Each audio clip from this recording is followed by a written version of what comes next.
कुफुवन अहद, बिस्मिल्लाहिर्रहमानिर्रहीम, कुल अऊज़ु बिरब्बिल फलक। कहानी स्टार्ट होती है एचा को दिखाते हुए, जो एक खूबसूरत सपना देख रही होती है। वह अपने आप को एक बगीचा में देखती है जहाँ पर एक सुंदर सा घर था। इतने में एचा एक हैंडसम लड़का को देखती है। वह बहुत अट्रैक्टिव लग रहा था और एचा भी खुद को रोक नहीं पाती, जिसके कारण एचा उस इंसान के साथ शारीरिक संबंध बना लेती है, जबकि उसे ऐसा नहीं करना चाहिए था, क्योंकि वह सुंदर सा लड़का कोई इंसान नहीं बल्कि इंसान के रूप में एक शैतान था। एचा को लगता है कि वह एक सपना देख रही है, परंतु हर चीज सच में बदलता जा रहा था। जैसे कि दरवाजा का खुलना, एचा का वस्त्रहीन होना यह सपना नहीं बल्कि हकीकत था। अगली सुबह देखते हैं एचा अपने आप को हल्का महसूस करती है। रात 12 बजे हम एरियल को देखते हैं, जो एचा का पति होता है। दोनों एक दूसरे से बहुत प्यार करता था। बाद में सबके खिलाफ जाकर शादी भी कर लेता है, परंतु दोनों एक दूसरे से झगड़ते रहते हैं। हर दिन की तरह एचा एरियल से झगड़ने लगती है, रात लेट आने की वजह से। साथ में एरियल को बताती है अपनी जैकेट हर दिन की तरह नीचे मत फेंक देना, लेकिन हम देखते हैं जैकेट वही शैतान नीचे गिरा देता है, जबकि एरियल हमेशा जैकेट को ऊपर ही रखता था। अगले दिन एचा अपनी कंपनी में काम कर रही होती है। उसी समय उसकी दोस्त अचानक आती है और एचा डर जाती है। वह समझ जाती है इनका आज फिर झगड़ा हुआ है और वह दोनों एक शांत जगह बैठकर बात करने लगती है। एचा बोलती है क्या एरियल को तलाक दे देना चाहिए, लेकिन उनका दोस्त उसे समझाती है तुम एकदम गलत सोच रही हो। दरअसल उसकी दोस्त को सब पता होता है। एचा वो सपना देखती है, इसलिए वो उसे एक मशवरा देती है और बताती है तुम आज रोमांटिक मूड में रहना, जब एरियल आएगा उनके साथ खूब रोमांस करना, देखना सब एकदम से ठीक हो जाएगा। उधर एरियल भी अपनी पत्नी से परेशान था। उसे परेशान देखकर उनका बॉस उसे जल्दी घर जाने को बोल देता है, बकायदा ये बोलकर जैसे तुम शादी से पहले अपनी पत्नी से प्यार करता था, आज उसी तरह तुम करना। एचा घर आते ही अच्छा शावर लेती है और खुद को पहले जैसी सुंदर और आकर्षित बना लेती है और एरियल का आने की इंतजार करने लगती है। आज एरियल भी हैरान था, क्योंकि उसकी पत्नी पहले से अलग दिख रही थी और लड़ने की मूड में तो बिल्कुल भी नहीं थी। एरियल भी कुछ बोले बिना एक दूसरे से चिपक जाते हैं। तभी हम देखते हैं वही शैतान को जो एचा के पेट पर फूल रखता है और बताता है तुम चाहकर भी मुझे भूल नहीं पाओगे। शायद एचा को वह चेतावनी दे रहा था। डर के मारे जब उसकी आंख खुलती है तो वह अपने बिस्तर पर उस फूल को देखती है। एचा हैरान हो जाती है और एरियल को कुछ भी नहीं बताती, क्योंकि वह उसे परेशान करना नहीं चाहती थी। आज एरियल सवेरे अपने और एचा के लिए नाश्ता तैयार करता है, जो एचा को बहुत पसंद आता है, और दोनों एक साथ खाना खाकर एक साथ एचा को कंपनी छोड़ते हुए अपने काम पर निकल जाता है। काम करते वक्त वह उस फूल को देखती है, साथ में उस आदमी को भी जो उसके सपना में आया था। अब उसे वह वास्तव में भी देख पा रही थी।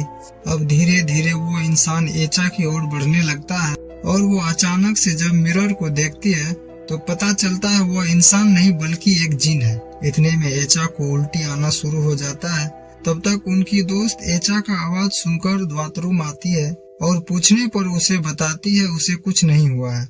जब उनकी दोस्त चेक करती है तो पाती है एचा की उल्टी में कीड़े हैं, जो संकेत करता है कि वह शैतान के बच्चे की मां बनने वाली है। उधर एरियल को भी हेल्यूलेशन होने लगता है। वह देखता है एचा को चिल्लाते हुए, जो एक शांत जगह भाग रही होती है। जब एरियल आवाज के पीछे पीछे जाता है, वह देखता है एचा को, जो दर्द से तड़प रही थी, और उसी समय उसके पेट से एक बच्चा गिर जाता है, जो कि वह बच्चा बिल्कुल इंसान का नहीं था, वो शैतान के जैसे दिख रहा था। इतना ही नहीं, वो बच्चा पेट से गिरते ही एरियल की तरफ बढ़ने लगता है, जैसे कि अब उसे वह बच्चा मार देगा। एचा का भी चेहरा डरावना दिखने लगता है। उसी समय एचा का भी चेहरा इंसान से शैतान की तरह बदल जाता है। वह घबराकर भागने लगता है। रास्ते में उसे उनका बॉस मिलता है। एरियल को घबराया देख जब वह चेक करने जाता है तो वहाँ कुछ नहीं होता, जैसे वहाँ पर कुछ हुआ ही नहीं हो। अब एरियल डरे सहमे घर आता है, जहाँ एचा पूछती है कुछ हुआ है आज क्या। एरियल बताता है आज मैंने कुछ अजीब देखा। ये भी बताता है खैर छोड़ो, कल मसाज वाली आ रही है, ध्यान रखना, इतना बोलकर वह सोने चला जाता है। अगली सुबह जब मसाज वाली आती है तो वह बताती है एचा लगभग 3 महीनों से प्रेग्नेंट है, वह माँ बनने वाली थी।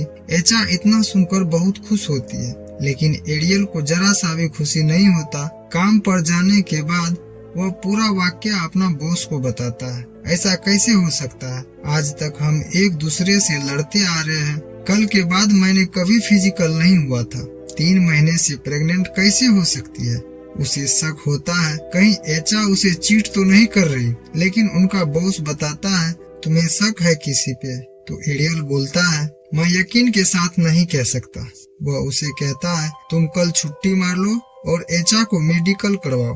जब एरियल काम खत्म करके घर जा रहा था तब पार्किंग में मिस्टीरियस रूप से गाड़ी की सायरन बजने लगती है। जब वह चेक करने जाता है तो उसे एक बच्चे रोने की आवाज सुनाई पड़ता है। जब वह फ्लैश जलाकर देखता है, एक डरावना बच्चा जो खून से लथपथ उसे घूरे जा रहा था, जैसे कि एरियल को अब मार ही डालेगा। जब वह घबराकर भाग रहा होता है, हम देख पाते हैं एक काली परछाई को। उधर एचा के ऑफिस में सब लोग खुश थे इस बात को लेकर कि 3 साल बाद एचा माँ बनने वाली थी, लेकिन उसकी क्लोज फ्रेंड को ये सब ठीक नहीं लगता, क्योंकि एचा एक दिन पहले फर्स्ट बार अपनी पति के साथ फिजिकल हुई थी। अब दोनों घर पहुंचते हैं और हम देखते हैं डिनर के समय एरियल को, जो एचा का मोबाइल चेक कर रहा था और अलग अलग नंबर के बारे में उनसे पूछने लगता है। वह समझ रही थी एरियल क्या चाहता है। वह फाइनली उसे मेडिकल करवाने को बोल देती है।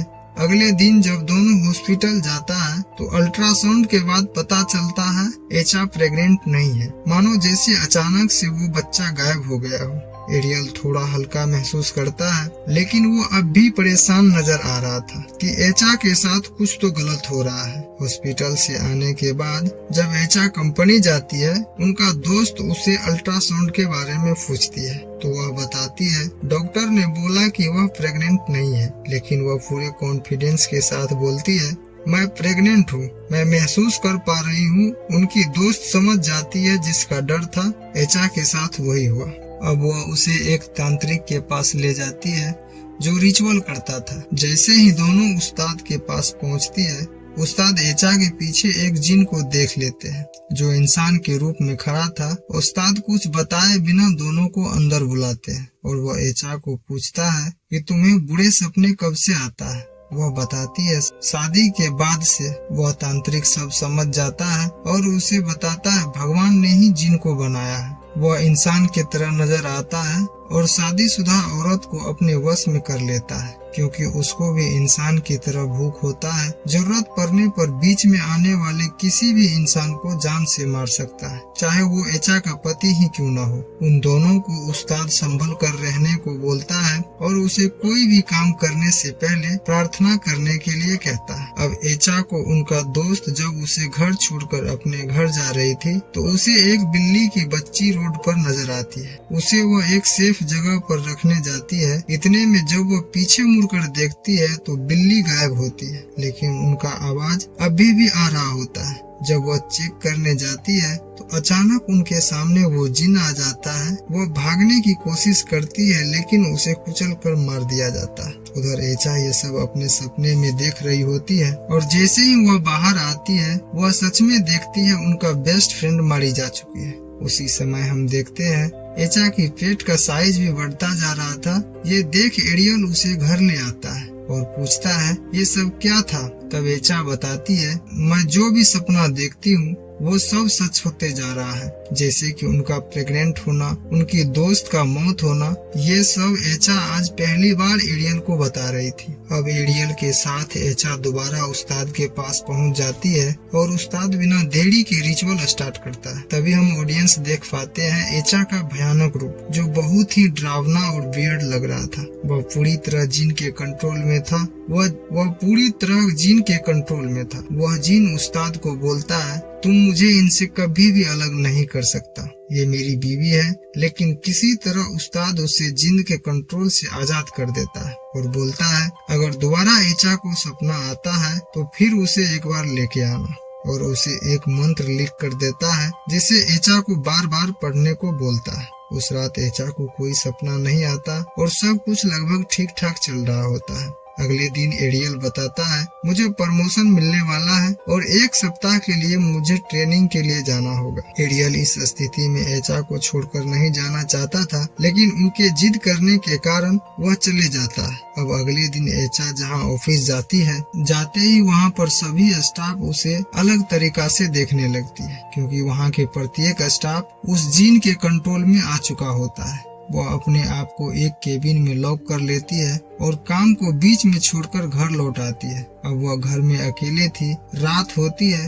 वह रात भर किसी तरह सोना नहीं चाहती थी, क्योंकि जब वह सोती थी तो वह सपना देखती थी, और जो वह सपना देखती थी वह वास्तव में हो जाता था, जिसके कारण वह टीना को बुलाती है जो उनके पड़ोस में रहती थी। वह बताती है मुझे किसी भी हाल में सोने मत देना, नहीं तो हो सकता है जिन तुम्हें भी मार देगा। अब रात ढलती है। एचा का आंख कभी बंद होता है तो कभी खुल जाता है। टीना परेशान हो रही थी। दोनों एक दूसरे से बात करती जा रही थी। इतने में एचा गहरी नींद में चली जाती है। ये देख टीना घबरा जाती है और उसे जगाने की कोशिश करती है, लेकिन तब तक देर हो चुकी थी। एचा अब सपना देखने लगती है जिसमें कि टीना को वो जिन एचा के कमरे से दूर फेंक देती है, जिसके कारण टीना बेहोश हो जाती है। इतने में समय रहते एचा का नींद खुलता है तो वह पाती है उनका पेट दोबारा से बड़ा हो गया था। अब वह किसी तरह बाथरूम जाती है और पेट में पल रहे उस शैतान के बच्चे को खुद से मारने के लिए तैयार हो जाती है। तभी हम देखते हैं एरियल को, जो अपना ट्रेनिंग खत्म करके घर पहुंच गया था। समय रहते वह एचा को ढूंढता है और टीना के साथ फिर से उस्ताद के पास पहुंच जाता है। इस बार वह फाइनली रिचुअल करता है। एचा बेहोश होती है, मानो ऐसा कि वह इस दुनिया से दूर कहीं काली रात में गुम हो चुकी हो। वह अभी भी सपना देख रही होती है। वह एक खतरनाक जंगल में होती है जहाँ पर उसे वह जिन हमेशा के लिए मारना चाहता था, ताकि एचा हमेशा के लिए उनका हो जाए। इधर हम देखते हैं उस्ताद को, जो कुछ मंत्र का उच्चारण करता है। उच्चारण करते ही वो इस दुनिया में आ जाती है।